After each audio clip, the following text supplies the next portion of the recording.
What's the meaning of admittance? Admittance.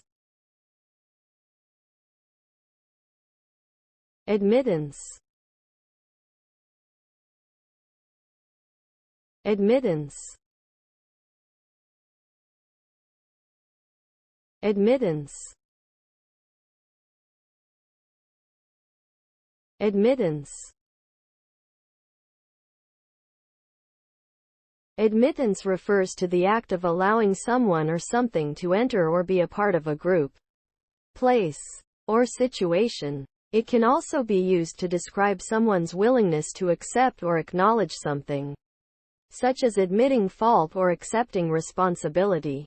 In electrical engineering, admittance is a measure of how easily an electrical circuit will allow current to flow through it, and is the reciprocal of impedance.